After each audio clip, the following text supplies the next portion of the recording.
Hello everyone, this is Lincoln. Today is 22nd of February 2021, Monday, now 2:10. 자, 2시 10분을 지나고 있고요. 오늘 해드릴 주식은 GS건설에 대해서 하는데, 오늘은 반도체 소재 특집 날이라고 그러는데 반도체 소재를 하면서 중간중간에 다른 주식도 좀 하도록 하겠습니다. GS건설 어떤 분이 얼마에 사셨다 그랬더라? 37,000원에 사셨다 그랬나요? 근데 앞으로 좀 더 들고 있어야 될지 매도해야 될지, 아까 2시 기준으로 제가 좀 전에 보니까 38,000원이니까 1,000원 정도 이득이 나시긴 하셨는데 150만원어치 30주 가지고 계시다 그러는데, 제가 생각할 때는 요 정도면 뭐 이게 좀 여유 자금으로 사신 것 같은데, 그러면 한 올해 연말까지 들고 있으면 괜찮을 것 같은데요. 그 이유는 지금부터 제가 한번 말씀드리도록 하겠습니다. 일단 GS건설에서 가장 큰 게 주택 건설 부분이잖아요. 작년에 27,000호를 졌고 올해는 28,000호 정도 하려고 그러는데, 그 커뮤니티 통합 서비스 브랜드 자이안비를 론칭을 했는데, 옛날에는 원래 자이 아파트가 거의 이제 힐스테이트 현대, 그 다음에 뭐 프로지오, 뭐 그 다음에 또 레미안, 사실은 예전에는 한 10년 전에는 레미안이 제일 앞서 나갔었거든요. 나머지가 거의 이제 비슷했었는데, 요즘은 자이가 월등히 앞서 나갑니다. 특히 수도권 같은 경우를 보면 거의 다른 대학은 비교할 수 없을 정도로 훨씬 더 수주를 많이 하고 있거든요. 그래서 어찌됐든 개인적으로는 건설주 중에 최선호는 삼성물산하고 GS건설이 되는데, 삼성물산이야 뭐 워낙 이재용 부회장의 승계구도하고 연결돼 있어서 그런 부분에 대해서 삼성물산 주가를 올릴 수밖에 없는 상황이니까 그런 부분이 있고, 워낙 이제 뭐 삼성그룹은 현금이 많기 때문에. GS건설은 두 가지 포인트가 있는데, 하나는 자이라는 브랜드가 다른 브랜드보다 훨씬 요즘 수도권에서 인지도가 높다는 거 하나하고, 그 다음에 하나는 신사업 분야인데, 요건 조금 설명이 필요할 것 같아서 이제 제가 좀 설명을 드리도록 할게요. 먼저 똘똘한 한 채를 요즘은 선호하니까 아무래도 뭐 서울에서도 그렇고 자이 아파트가 굉장히 강세거든요. 그래서 어찌됐든 뭐 좀 GS건설의 지속적인 현금으로는 나쁘지 않을 것 같다. 지금 이제 2조 이상 현금이 있어서 지금 M&A를 하려고 또 이제 물색을 하고 있나 봐요. 근데 이제 왜 신사업을 그렇게 많이 쓰냐면, 주택 뭐 건설이 뭐 자기가 많이 하고 있지만 이게 뭐 앞으로 폭발적인 성장을 할 수 있는 분야는 아니잖아요. 그냥 어느 정도 꾸준히 갈 수 있는 분야고, 그다음에 뭐 코로나 사태처럼 이런 변수들이 생기면 해외 플랜트 건설이 지금 많이 좀 안 되는 상황이잖아요. 그러니까 이런 일들이 또 일어날 수도 있고, 코로나가 좀 더 길어질 수도 있고, 여러 가지 이유 때문에 신사업을 적극적으로 하고 있는데, 어느 정도 신사업을 적극적으로 추진하고 있냐면, GS건설에서 GS를 떼려는 고민까지 했었다 그래요. 그래서 이름 뭐 3개 정도 고민했었는데, 그 중에 하나가 예를 들면 GS 인더스트리 솔루션 이런 식으로 건설 이름을 빼고, 그러니까 다른 거에 본격적인 드라이브를 거느겠다는 얘기죠. 건설사를 뛰어넘는 회사가 되겠다 이런 건데, 가장 큰 거는 2개 중에 수처리하고 모듈러 건축인데, 요걸 먼저 좀 설명을 드리겠습니다. 원래 수처리, 모듈러 건축, 배터리 재활용, 데이터 센터, 자산 운영 사업 이렇게 있는데, 그러니까 현재 제일 앞서 나가는 건 수처리하고 모듈러 건축인데, 지금 이제 임병영 부회장이 있고 허윤호 사장이 있습니다. 그래서 신사업 추진실을 이제 사업부로 승격을 시켜서 허윤용 사장이 지금 그 신사업 사업부의 대표를 맡고 있습니다. 그래서 어차피 예를 들면 수처리 같은 경우가 GS건설이 뭐 이쪽에 노하우는 없잖아요. 그러니까 M&A를 했는데, 예를 들면 이니마라는 회사를, 수처리 사업하는 회사를 인수를 했어요. 그래갖고 이제 2번에 걸쳐서 나눠서 100% 자회사로 만들었는데, 이번에 중동 오만의 해수 담수화 사업을 2조 이상 되는 거를 수주를 했어요. 그래갖고 해수 담수화 사업은 뭔지 아시죠? 바닷물을 이제 우리가 먹을 수 있는 물처럼 바꾸는 건데, 이게 엄청난 부가가치를 많이 만들거든요. 이제 우리나라에서는 이제 두산에서 제일 많이 했었는데 이게 어찌됐든 뭐 싱가포르나 이런 데서도 요거를 많이 해요. 그래서 중동 쪽이 이게 워낙 크기 때문에 중동이 뭐 어쨌든 물이 많이 부족하지 않습니까? 사막 지역이니까. 그래서 이제 이 중동 오만 해수 담수화 사업을 하면서 금융까지 이렇게 여기서 다 알아서 하고 공사도 하고 20년 운영권까지도 가졌으니까 상당히 잘한 거죠. 그래서 이니마가 굉장히 매출이 많이 상승하고 있어요. 그래서 앞으로 굉장히 전망이 좋다 하는 얘기죠. 지금 이 수처리 사업이 그 2020년에 6,110억 정도 했는데 올해는 9천억 이상 할 걸로 예상이 돼요. 그리고 이거를 수처리 사업을 상장까지 시키려고 그러거든요. 그래서 아마 이제 자회사로 완전히 별도로 띄어서 아마 상장을 시키려고 그러는데 그 정도로 수처리 사업이 아주 요즘 괜찮습니다. 그다음에 이제 모듈러 건축 사업을 하는데 모듈러 건축 사업은 뭐냐면 문, 벽, 창틀 등으로 구성된 단위 묘들을 외부 공장에서 사전 제작하는 거죠. 미리 다 만드는 거예요. 그래서 건설 현장으로 옮겨와 레고 블록처럼 조립하는 스마트 건축 기술인데, 그러니까 요즘은 많이 퀄리티가 좋아져서 시간이 엄청나게 단축되고 퀄리티도 어느 정도 나오기 때문에 이 시장이 엄청나게 지금 성장하고 있거든요. 그래서 요것도 두 개 회사를 지금 인수를 하고 미국 회사 하나 또 인수 타진을 하고 있어요. 그래서 굉장히 이쪽도 빠르게 지금 시장 자체가 성장하고 있고 그다음에 전망이 좋은 것 같아요. 그래서 그렇다는 거 모듈러 건축 사업이 되게 전망이 좋다. 그래서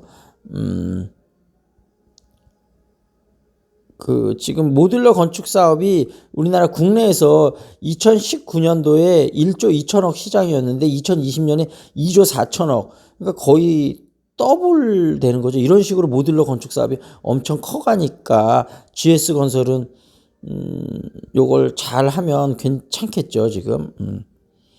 그리고 이제 세 번째로는 배터리 재활용을 하는데 이제 전기차가 많아지면서 전기차 폐기물이 엄청나게 많아지잖아요. 그래서 이제 지금 2022년까지 포항에 1천억 원을 투자해서 배터리 다 쓴 배터리에서 니켈, 코발트, 망간 이런 거를 회수하는 그런 공장을 지금 짓고 있습니다. 그래서 그 부분도 뭐 아까 앞서 말한 모듈러 건축 사업이나 수처리 사업처럼 아주 큰 규모는 아니지만 앞으로는 엄청나게 많이 성장할 것이다. 그리고 데이터 센터가 매년 16%씩 성장하고 있는데 아예 특수 목적 법인을 만들었어요. 그래서 예전에는 데이터 센터를 이제 수주받아서 짓는 것만 했는데 지금은 데이터 센터를 시공도 하고 아예 데이터 센터를 운영도 합니다. 운영해서 뭐 다른 IT 회사 쪽한테 뭐 이제 뭐 사용료를 받고 뭐 하겠죠. 그래서 어찌됐든 그렇게 해서 데이터 센터를 지금 아예 운영까지 한다. 그리고 부동산 자산 운용 시설 요거를 또 하는데, 그러니까 어떻게 보면 시공만 하는 게 아니고 시행 일을 같이 하는 거죠. 그래서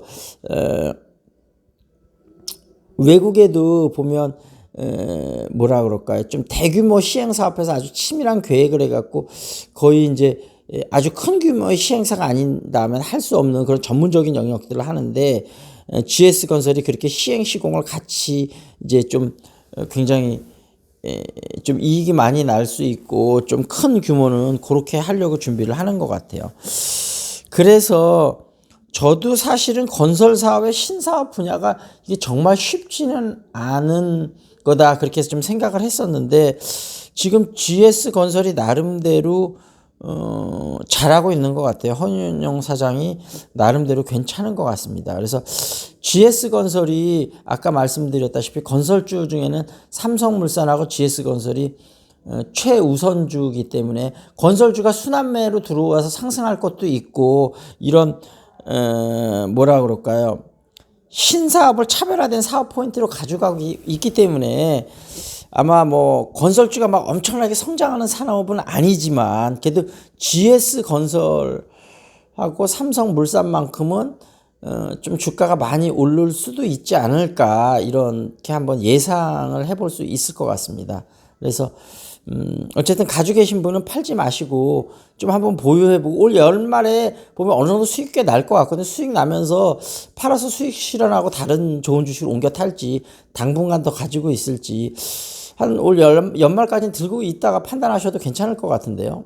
그래서 조금 그렇다고 뭐 건설주 아주 큰 비중으로 매수할 필요는 없고, 뭐 매수하실 분은 조금 매수하셔도 괜찮을 것 같고, 아니, 본인 자산의 한 10%, 15% 선에서, 그 다음에 가지고 계신 분은 뭐 계속 홀드 하는 게 좋지 않을까, 제 개인적인 생각으로는 그렇습니다. 뭐, 물론 또 여러 가지 좋은 주식도 요즘 워낙 많아서 그런 좋은 주식으로 갈아타신다면 또 그것도 한 방법인데, GS건설을 갖고 계시는 것도 또한 좋은 전략이 아닐까, 그렇게 한번 생각을 해 봤습니다. 그리고 이제 제가 영어 교육 사업이라 이제 이번 주에 우리가 이제 교육 스튜디오가 완성이 되는데, 모르겠습니다. 이제, 어째 발음에 대해서 자꾸 제가 이제 영어를 조금씩 얘기를 하니까 발음에 대해서 얘기를 하시는 분들이 있는데, 첫 번째로는 저는 그분들은 발음이 얼마나 좋은지 일단 한번 좀 묻고 싶고요. 두 번째는 발음이 안 좋아도 뭐 지적은 할 수 있는 건 아니냐. 물론 지적은 할 수 있다고 생각합니다. 그건 맞는 얘기죠. 근데 여러분들이 영어에 대한 관점을 좀 바꾸셨으면 좋겠는 게, 물론 원어민이나 아주 교포 어렸을 때부터 갔다든지 아니면 발음적인 능력이 탁월해서 발음이 아주 좋으신 영어 뭐 강사분도 계시죠. 근데 제가 말씀드리는 건 중급자 이상을 가면 이게 영어는 컨텐츠에 의해서 좌우가 되거든요. 그러니까 제가 뭐 원어민하고 뭐 여러 가지 깊숙한 토론도 하고 뭐 대화도 많이 하고 수시로 그렇게 하지만 뭐 원어민하고 의사소통하는 데는 전혀 지장이 없거든요. 그러니까 뭐라 그럴까, 발음이 꼭 원어민하고 비슷해야 된다, 그런 우리가 고집관념이라기보다 하여튼 고정관념에서 우리가 좀 벗어날 필요가 있을 것 같아요. 예를 들면 인도 사람들도 인도 특유의 발음을 쓰는데 영어가 원어민인 사람들하고는 전혀 좀 다르거든요. 근데 외국에 나가보신 분들 알겠지만 인도 출신들 교수분들이 진짜 많거든요. 대학교에서 강의하고 뭐 학생들하고 소통하고 원어민들하고 소통하는데도 전혀 지장 없습니다. 원어민들이 왜 뭐 인도 사람 보고 당신 발음 왜 그렇습니까? 이렇게 얘기한 사람도 전혀 없거든요. 그러니까 중요한 건 의사소통이 되면 되는 거지, 원어민하고 꼭 같은 발음이어야 된다, 이런 고정관념에서 좀 탈피를 하셨으면 좋겠고, 그러니까 언어가 결국은 컨텐츠에 의해서 좌우되는 거지. 예를 들면 우리나라 사람도 그렇잖아요. 물론 뭐 경상도 사투리를 쓴다 그러면 뭐 방송국 아나운서 같은 사람이야 뭐 표준말을 써야 되겠죠. 그렇지만 내가 경상도 사투리를 쓴다고 해서 유튜브에서 꼭 표준말만 써야 되는 건 저는 아니라고 생각을 하거든요. 유튜브는 물론 여러 사람들도 보긴 하지만 개인 방송이잖아요. 경상도 사투리로 구수하게 쓸 수도 있는 거죠. 마찬가지로 영어도 영어의 교포나 원어민하고 발음이 비슷하지 않다고 해서 제가 생각할 땐 전혀 위축될 필요가 없다고 생각합니다. 저는 사실 그런 지적받아도 전혀 위축되지는 않는데 기분은 좀 나쁜 건 사실이에요. 그래서 그러니까 물론 이제 영어 부분이 컨텐츠가 더 중요하다는 부분을 인식을 못 하셔서 그러겠지만, 어찌됐든 본인들이 뭔가 코멘트를 할 때는 한 번 더 생각을 해보셨으면.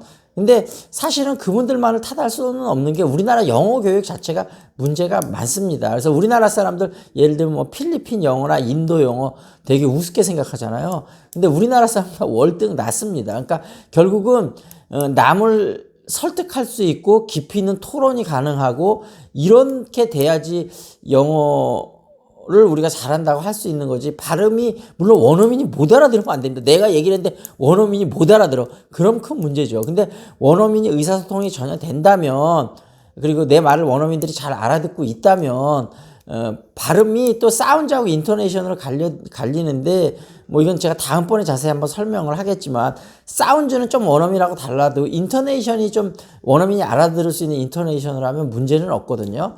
그래서 그 사운드 자체에 너무 신경을 쓰실 필요는 없고, 그다음에 인토네이션에 좀 더 집중을 하셔서 쓰시면 좋을 것 같다, 그런 말씀을 드리면서 요 정도에서 마무리를 짓겠습니다. 어찌됐든 GS건설은 나쁘지 않다, 올 연말까지 가지고 계시면 괜찮다, 이런 말씀을 드리면서 어찌됐든 제가 해드리는 말씀은 레코멘데이션이니까 여러분이 좀 별도로 충분한 리서치를 하셔갖고 어떤 투자에 대한 판단을 내리시면 좋을 것 같습니다. 자, 그러면 여기서 마무리를 짓도록 하겠습니다. See you next time.